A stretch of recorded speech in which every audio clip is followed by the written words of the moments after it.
যে আমরা সততা করে কিছুই তো করতে পারলাম না, মেয়েরে পড়াইতে পারি না।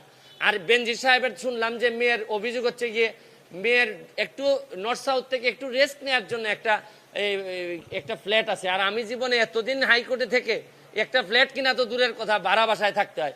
তবে একটু এখন আবার সংসদ সদস্য হওয়ার কারণে একটা ছোট ফ্ল্যাট আমারে দিছে ওই নেমিখানের মধ্যে, তাও আবার 2টা রুম দেয়। ওই নতুন এমপি হইলে আবার রুমও কম দেয়, পুরাতন এমপিদেরকে বেশি দেয়।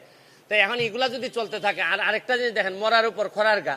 এমপি হওয়ার কারণে আমার 2টা উপজেলা চালাইতে হয়, 2টা থানার যিনি ওসিরা আছেন তাদেরকে আমি কোন বিবেকে বলি যে ভাই তোমরা 2 নম্বরই করো না।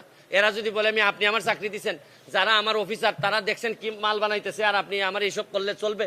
তা আমি এদের কি কন্ট্রোল করব কিভাবে? আবার এসপি সাহেব যদি বলে যে একটা ফোন কাইটা দেয়, আমি কি করব? কারণ যে সম্পদের হিসাব দিচ্ছে তাতে এক ব্যারিস্টার সুমন এমপি না মানলে কি হয়?